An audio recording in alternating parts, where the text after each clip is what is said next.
Halo, jumpa lagi dengan saya yang Kibravo for Hotel Quebec, operator Robi Sandes, KTH locator Oscar India 165 United.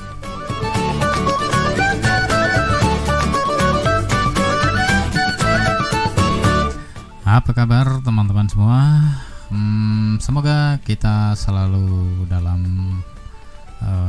rahmat kesehatan dan selalu dalam lindungannya, sehingga kita bisa melakukan kegiatan sehari-hari dalam keadaan sehat dan lancar.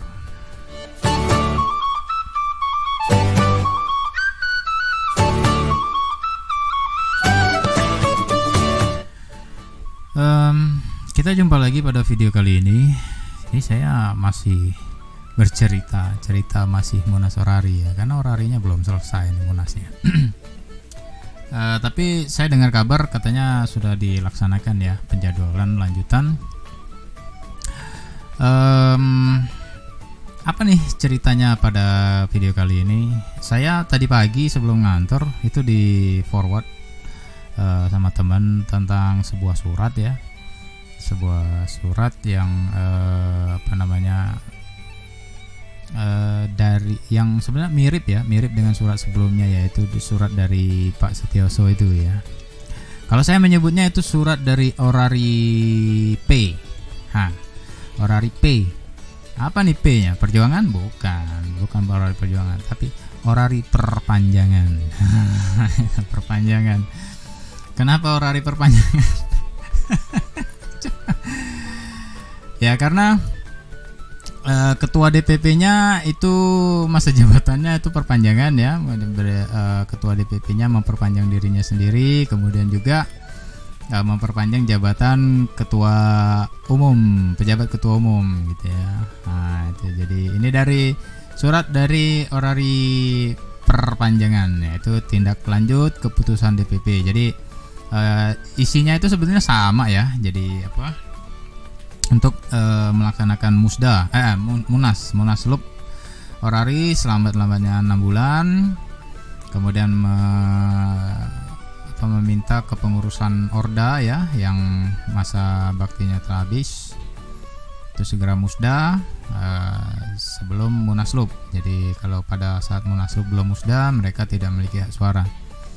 Kemudian ini yang penting nih ya, nomor 3 nih, poin nomor 3 itu melanjutkan pelayanan keanggotaan Orari dan kegiatan organisasi hingga terselenggaranya Munaslup Orari dan terbentuknya kepengurusan Orari Pusat hasil Munaslup Orari 2022. Jadi surat dari Ketua Umum Orari Perpanjangan ini maknanya adalah mendeklarasikan ya, memproklamirkan bahwa Pak Sugeng itu dan Pak Setioso itu masih berkuasa gitu ya. Jadi ya terserahlah bahasanya, apa masih kepengen berkuasa, tidak mau lengser atau tidak mau berhenti berkuasa atau seperti apa bahasanya, silakan aja pakai. Tapi yang jelas surat itu memperjelas gitu ya, artinya menyatakan bahwa memang ini saya masih berkuasa nih gitu, kira-kira gitu ya. Jadi apa ininya pendapat saya tentang surat itu ya? Kalau pendapat saya sih sebetulnya sama aja dengan surat yang lalu ya, karena kan mau apapun alasan pembenarnya gitu ya, dicari-cari ininya, tetap saja masa jabatan mereka itu kan 5 tahun dan ditetapkan dan diangkat oleh dipilih dan ditetapkan oleh Munas ya. Jadi bukan dengan secari kertas dari ketua DPP, apalagi ketua DPP-nya juga udah habis masa jabatannya gitu. Jadi karena surat yang baru ini tadi dari Ketua Umum Orari Perpanjangan ini, dasarnya itu pijakannya itu adalah dari surat dari Ketua DPP Orari Perpanjangan juga ya. Saya pikir untuk masalah keabsahannya ya diabaikan aja gitu. Jadi peserta Munas nggak perlu ragu gitu dengan adanya surat ini, juga ya jalan aja terus, nggak masalah gitu. Karena kita juga nggak bisa ya melarang Pak Sugeng atau Pak Setioso itu mengeluarkan atau menerbitkan surat-surat gitu ya. Ya nanti kalau misalnya ketua baru sudah ada, DPP baru sudah ada, ya silakan aja ditindaklanjuti gitu kan. Apakah surat-surat ini melanggar peraturan organisasi atau apa, ya silakan ditindaklanjuti gitu. Ya disimpan aja sekarang ini jadi arsip. Kalau misalnya memang itu adalah sebuah pelanggaran, apalagi itu pelanggaran berat, ya dilakukan pemberian sanksi. Ya kalau bisa seberat-beratnya ya, dipecat gitu kan. Jadi itu ya. Jadi kalau menurut saya yang peserta Munas dan yang mau Munas ya silakan aja lanjut Munasnya tanpa harus terpengaruh dengan pendapat-pendapat yang lain gitu ya. Artinya begini ya, kalau saya tuh kayaknya ada mulai terlihat sih, bahkan laporan-laporan dari beberapa kawan-kawan ada yang mulai diintimidasi dengan berbagai cara ininya. Ya namanya juga ini ada nilai kekuasaan di orari itu, sehingga ya mau kayak gimana pun juga alasan orang itu ya tetap aja sekarang ini sedang terjadi perebutan kekuasaan, dan itu sah-sah saja gitu ya, dengan menggunakan cara-caranya. Ya sepanjang itu tidak nyerempet pelanggaran di hukum ya silakan aja gitu kan. Kalau misalnya ada pelanggaran hukum ya siap-siap ketiban sanksinya gitu ya. Jadi itu pendapat saya ya. Kalau pendapat saya untuk peserta sidang itu sudah fix ya, sama seperti pendapat saya kemarin. Jadi Munas tetap aja lanjut ya, nggak perlu khawatir ya. Kalau masalah surat ini gimana, ini nanti akan ada surat lagi, saya yakin tuh. Bisa aja nih, misalnya nih, bisa nih prediksi saya nih, bisa aja nanti bakal ada surat pemecatan tuh kepada anggota orari yang sebagai peserta Munas ya. Kalau menghadiri Munas di Bengkulu nanti dipecat, ada kemungkinan, ada aja itu ya, bisa aja itu kan. Kalau perilaku yang model begitu kan memang sudah tabiatnya dari rezim itu yang sekarang kan. Kalau nggak sejalan dengan mereka ya diusahakan gimana caranya dijegal gitu kan. Nah, kayak kawan-kawan kita di Sumatera Utara itu nggak sejalan ininya ya dipecat sama mereka kan. Padahal apa yang disuarakan oleh kawan-kawan kita di Sumatera Utara itu ternyata itu yang benar. Nah, bukti apa mereka benar itu? Ya itulah di pengadilan kan mereka gugatannya dikabulkan di 2 tingkat pengadilan yang berbeda gitu. Jadi tidak perlu khawatir dengan masalah surat-surat ini ya. Andai pun nanti terjadi yang paling ekstrim ya mungkin nanti bakal ada keluar surat pemecatan gitu ya, dari ketua orari perpanjangan gitu ya. Tapi Munas jalan aja terus sampai selesai. Ini permasalahannya gini ya, Anda peserta Munas itu memiliki tanggung jawab ya, hutang kepada organisasi, yaitu menyelesaikan Munas ya. Jadi nggak ada istilahnya Munasnya batal itu. Munas itu harus sampai selesai ya. Kalau tertunda ya bisa aja karena ada permasalahan di luar dugaan ya, itu bisa-bisa aja. Yang kalau misalnya memang belum dilakukan ya dilakukan di Munas lanjutan nanti gitu kan. Kalau misalnya memang sudah dilakukan ya nggak perlu lagi dilakukan gitu kan. Masalah komentar-komentar kalau menurut saya ya nggak usah digubris saja gitu, karena Munas yang sekarang ini kan Munas yang sah ya. Kalau menurut saya ini Munas yang sah karena awalnya dibuka oleh kepengurusan orari yang pada waktu itu memang masih berlaku jabatannya ya, secara sah dibuka. Kemudian sidang plenonya sudah juga, terus masalah kepesertaannya juga sudah clear, diputuskan oleh di sidang pleno 1. Ya ternyata saya dengar dari salah seorang peserta Munas, jadi mereka itu sebetulnya mau protes ya dengan peserta Munas yang katanya itu perpanjangan, statusnya perpanjangan juga tuh ya. Tapi mereka nggak mau protes itu karena mereka nggak mau ribut gitu, jadi mereka pikir ya udahlah itu biarkan aja ininya, yang penting nanti setelah ketum yang baru itu terpilih ininya ya nanti diperbaiki gitu, jangan ada lagi yang masalah perpanjangan itu. Jadi memang bagus juga ya niat dari peserta Munas untuk mengiyakan gitu ya, menerima gitu yang Orda yang statusnya itu perpanjangan menjadi peserta Munas itu ya ternyata niatnya baik gitu ya. Cuma ya entahlah gimana ini ya ditanggapi jadi lain gitu ya. Ya itu memang kalau misalnya seandainya mereka itu mau menolak ininya kan bisa aja ya. Kalau misalnya di voting ya 2-1 itu udah pasti menang gitu kan. Jadi yang 6 itu bisa aja sebetulnya nggak bisa dinyatakan sebagai peserta yang sah, tapi mereka nggak mau ribut dan tidak mau hubungan pertemanan itu jadi terganggu. Ternyata mereka itu niatnya ya. Jadi intinya kepesertaan itu sudah clear gitu ya. Jadi kalau misalnya ada yang mau cari ribut lagi masalah kepesertaan tuh udah memang benar-benar niatnya itu mau cari ribut gitu ya. Nah, itu sumber kekacauan tuh berarti dari dia tuh pertamanya itu. Kalau memang Orari ini dianggap sekarang ini kacau gitu ya. Nah, jadi untuk Munas ya silakan aja lanjut ya. Anda harus segera menyelesaikan dan membentuk supaya terbentuk kepengurusan Orari yang baru yang sah gitu ya. Nah, karena setelah nanti sah ya ketua yang baru membentuk kabinetnya, pengurusnya, kemudian bersama DPP terpilih juga menemui pemerintah. Ya dalam hal ini Kemkominfo dan ke Kumham ya, kalau nggak salah ke Kumham juga ya. Apa perlu apa enggak tuh saya lupa tuh. Apa pergantian kepengurusan apakah perlu dilaporkan. Tapi kalau di tingkat daerah itu kan harus melaporkan ke Dinas Kesbangpol ya. Nah, mungkin kalau yang di tingkat nasional itu perlu melaporkannya ke Kemkumham gitu.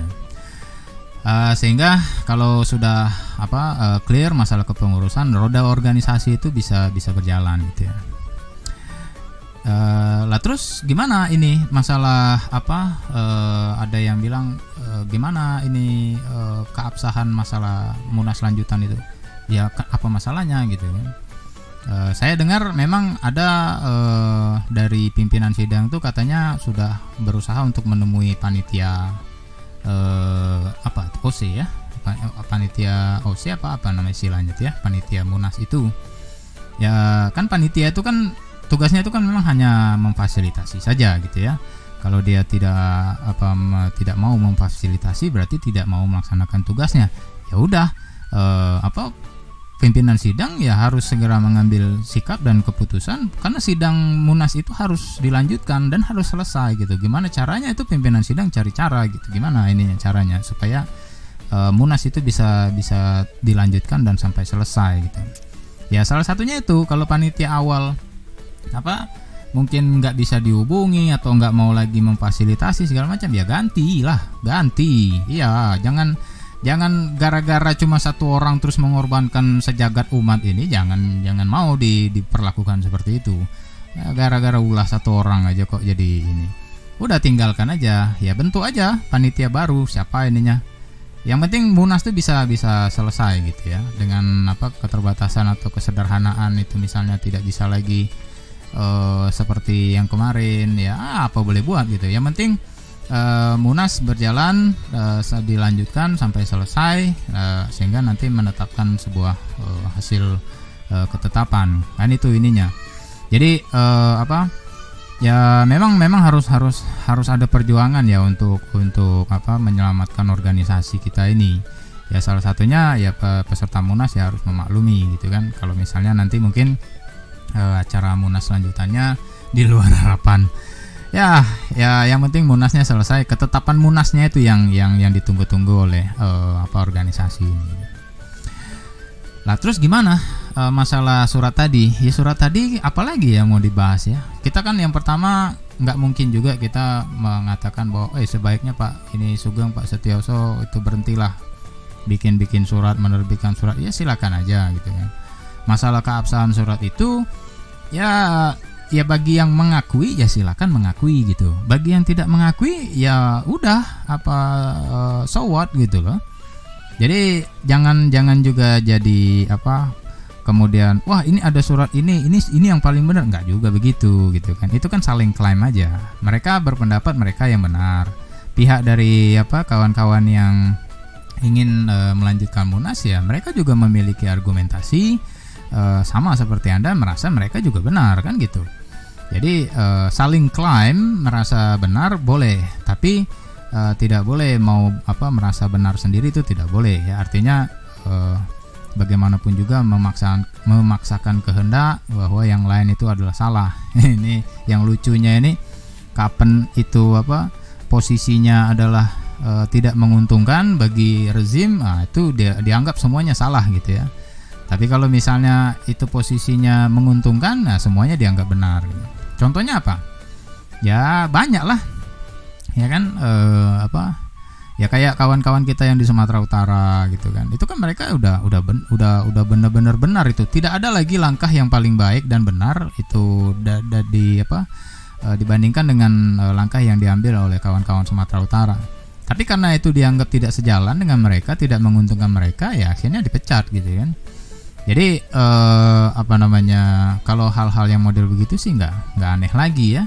Putusan pengadilan aja nggak digubris gitu kan, apalagi cuma sekedar pimpinan sidang Munas. Jadi ini adalah memang wajar aja ya. Ya kita ambil hikmahnya aja. Jadi dari surat ini bahwa ya kita akhirnya tahu gitu bahwa Pak Sugeng dan Pak Setioso itu mendeklarasikan, memproklamirkan bahwa mereka itu masih kepingin menguasai orari. Nah itu salah satu bentuk pernyataannya bahwa mereka masih berkuasa itu ya melalui surat itu gitu kan. Nah permasalahannya ya tinggal lagi siapa yang mau mengakui, ya siapa yang mau mengiyakan, ya silakan aja. Bagi misalnya para peserta Munas yang mengiyakan surat ini dan mengakui mereka bahwa mereka adalah memang masih pengurus yang sah, ya silakan aja ikuti ininya kan, manut aja ke mereka, nggak apa-apa gitu kan. Kemudian bagi yang tidak, ya silakan aja jalan terus gitu kan. Tidak perlu digubris, karena mau apa? Misalnya nanti mereka mengeluarkan surat pemecatan, dasarnya surat pemecatan itu juga apa gitu kan? Mereka masih pengurus loh, mereka itu kan menurut mereka, versi mereka gitu kan. Ya ya gimana ini ya? Pengurus itu diangkat ya, dipilih dan ditetapkan oleh Munas gitu, bukan lewat secari kertas DPP gitu kan. Jadi nggak ada ceritanya mereka itu memiliki dalil yang benar gitu kan. Tapi ya itu kembali lagi hak mereka ya, hak mereka mau mengaku-ngaku seperti itu silakan saja ya.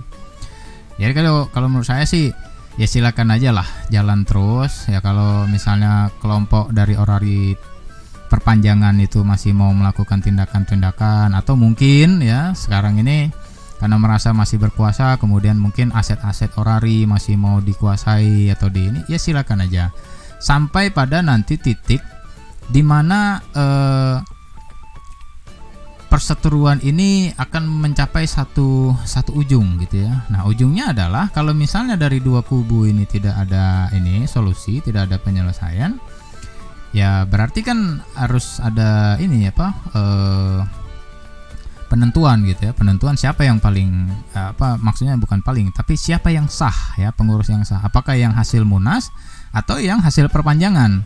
Nah pada saat itu nanti kemungkinan besar penentuan siapa yang sah itu ya di pengadilan ya, karena nanti kan pengurus yang baru itu akan melapor ke Kominfo itu kan, ke Kumham. Nah di Kumham itu dan juga di Kominfo kan nggak bisa ada dua pengurus, apalagi orari ini kan karena permen yang lama ini masih berlaku, permen 17 itu. Orari ini ada di antara mata rantai perizinan IAR ya, izin amati radio. Jadi kalau tidak segera ditentukan siapa yang sah, nah itu akan jadi masalah baru nanti di perizinan. Dan nah ini yang gawatnya nih ya, bukannya tidak mungkin loh ya, bukannya tidak mungkin setelah ini nanti terjadi Munas selesai, terpilih kepengurusan baru, kemudian saling klaim, ada orari perpanjangan, ada orari hasil Munas, kemudian nanti di kementerian bilang, wah saya nggak mau terlibat nih dalam kisruh-kisruh kayak beginian. Ya udah kalau gitu permen ini segera diterbitkan dan pasal 53 dicabut. Nah, jadi kalau kalian kisruh nggak ada pengaruhnya dengan perizinan amati radio. Nah, itu mempercepat tuh akhirnya dan menambah ini tuh. Hati-hati, jadi menyikapinya ini harus hati-hati gitu ya. Dan kemudian juga bagi kawan-kawan yang memang menyetujui atau mengiyakan surat dari orari perpanjangan ini, kalau menurut saya sih kalau Anda peserta sidang, peserta Munas, tetaplah hadir di Munas itu gitu ya. Munas yang di lanjutan itu katanya di Bengkulu ya, di tanggal 11 nanti kan. Nah, itu tetaplah hadir, karena kalau menurut saya kalau Anda tidak hadir nanti rugi gitu ya, rugi. Karena kalau Anda hadir kan Anda masih bisa menyampaikan hak suara gitu ya, hak protes lah, apalah ini istilahnya gitu ya. Nah, jadi kalau Anda tidak hadir nanti Anda ketinggalan ini ketinggalan informasi atau apa ininya kan, apa yang terjadi di Munas, sehingga ya kalau menurut saya sih hadir aja ya. Apa yang terjadi itu kumpulin, catat semua gitu kan, jadikan bukti nanti pada saat gugatan di pengadilan gitu. Dan bagi yang bukan peserta Munas ya boleh-boleh aja lah. Saya justru senang ya dengan adanya kisruh ini, akhirnya banyak sekali anggota orari itu yang bongkar-bongkar pasal di ADART. Wah, berarti udah mulai ini ya. Yang tadinya saya pikir pada cuek, ternyata udah mulai ini tuh bongkar-bongkar membahasnya gitu kan. Menyampaikan komentar-komentarnya berdasarkan ya memang asumsi ya, dan ya maksudnya asumsi, tapi asumsinya itu hasil analisa dari pijakan tertentu yang sah, yang valid gitu ya. Misalnya berdasarkan ADART gitu, berdasarkan peraturan pemerintah, berdasarkan undang-undang. Nah, ini ada nilai positifnya gitu kan. Ya, yang penting dalam menyampaikan pendapat, menyampaikan komentar itu nggak perlu provokatif gitu ya. Apalagi sampai ya walaupun cuma sekedar nyindir-nyindir, tapi kalau menurut saya maksudnya adalah nuduh gitu ya. Nuduh ya kalau tak ada buktinya kan fitnah kan. Misalnya katanya, wah itu dapat amplopnya sekian, itu Anda cuma bisa bilang nyindir-nyindir ada amplop sekian, tapi nggak bisa juga membuktikan. Ya itu kan namanya fitnah gitu kan. Jadi yang model-model begitu nggak perlu disampaikan gitu ya. Artinya ya kalau memang ada ininya, buktinya, nggak perlu lagi koar-koar gitu kan, disampaikan, jadikan bukti aja bahwa memang benar Munas itu nggak sah gitu, karena ada hal-hal yang melanggar peraturan atau apalah istilahnya gitu kan. Jadi ya kita yang bukan peserta Munas ini memang tetap harus berkomentar ya. Artinya disitulah letak kepedulian kita gitu. Kita walaupun bukan peserta, tapi ya kita juga harus tetap peduli. Ya kalau kita cuek aja, nanti ya orari mati, orari bubar, ya masa kita nggak tahu gitu ya, atau tidak peduli sama sekali gitu kan. Jadi ya itulah jadi yang ingin saya sampaikan, bahwa pada dasarnya saya tetap menyatakan bahwa itu tidak perlu dibahas ya bagi para peserta Munas surat-surat ini, karena dasarnya surat tersebut berpijak pada surat ketua DPP. Nah, pijakan atau dasar dari surat DPP itu ya tidak berdasar gitu ininya kan. Jadi ya karena ini adalah sebuah turunan dari surat yang tidak memiliki dasar, ya berarti turunannya juga nggak perlu digubris gitu, karena nggak ada dasarnya gitu kan. Dan ya itulah yang ingin saya sampaikan ulasannya. Ya sekali lagi, jangan merasa paling benar sendiri, jangan merasa dan jangan bertindak untuk menang sendiri gitu ya. Jadi silahkan pertahankan argumentasi yang menurut Anda benar gitu kan. Nah, nanti kalau misalnya harus ditentukan siapa yang sah, siapa yang paling benar, ya itu adanya di pengadilan. Jadi ya argumentasi itu harus diuji di pengadilan gitu kan. Dan nanti hasil pengadilan ya siapapun yang dinyatakan sah ya itu yang pihak lain harus mengakui gitu. Jangan kayak seperti pengurus Orpus 2016-2021 ya. Udah dianggap salah, udah dianggap melakukan perbuatan melanggar hukum di 2 tingkat pengadilan yang berbeda, itu tetap adem ayem gitu ya, kayak nggak tahu malu gitu kan. SDPPI aja, pemerintah aja dia mengakui bahwa putusan sidang itu harus dilaksanakan gitu kan. Ya kalau yang rezim 15 tahun ini dianggapnya nggak ada gitu. Ya saya paham memang masih ada upaya hukum lain ya yang masih dijalankan. Tapi kalau sudah 2 putusan di tingkat itu ya harusnya itikat baiknya tuh ada gitu ya. Kemudian dari yang surat-surat yang kemarin tuh ada hasil keputusan sementara apa gimana itunya ya. Nah itu kan ada yang surat ketetapan pendemisioneran ya. Nah jadi kalau dilihat dari surat itu pendemisioneran itu memang ada gitu ya. Tapi ya itulah. Jadi kalau ini kan yang digembar-gemborkan ini ada satu surat lagi yang beredar ini ya. Judulnya ini apa nih? Hasil dan kronologi persidangan Munas 11 ya. Nah itu. Jadi di sini ada banyak sekali yang belum ditetapkan atau dilaksanakan ya, belum ada ketetapan pendemisioneran. Nah ini kan versinya dari pengurus orari perpanjangan ya. Ya belum ada ketetapan pendemisioneran, belum dilaksanakan serah terima pataka gitu. Belum ada pembentukan komisi, belum ada laporan penetapan hasil sidang komisi. Jadi belum. Ya kalau menurut saya memang belum ya, kan Munasnya juga belum selesai gitu kan.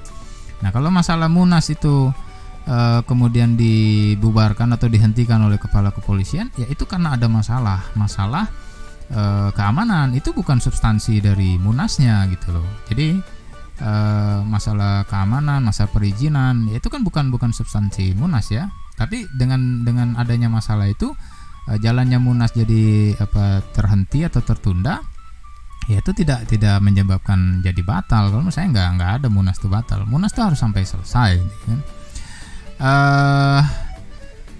Makanya kalau saya lihat ini kan udah saling klaim ya, di satu pihak mengatakan bahwa pendemisioneran itu sudah ada, kemudian di satu pihak lagi menyatakan belum pernah ada gitu. Kalau saya sebagai orang yang netral ya, tidak di sana tidak di sini, ya kalau saya sih ngeliatnya mau didemisionerkan apa enggak, ya kalau masa jabatannya udah 5 tahun lewat ya udah habis masa jabatannya gitu.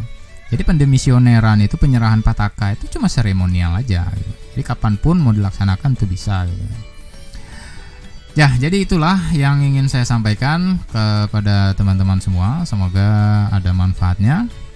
Jika teman-teman ada yang berpendapat lain, itu saya memaklumi sekali. Dan ya saya tidak melarang kawan-kawan untuk memiliki pendapat lain, dan jika ingin didiskusikan lebih lanjut boleh, mungkin bisa disampaikan di dalam kolom komentar. Baik, itu saja ulasan kali ini. Saya Robi Sandes, Yankee Bravo for Hotel Quebec, mengucapkan sampai jumpa lagi dan PJ3.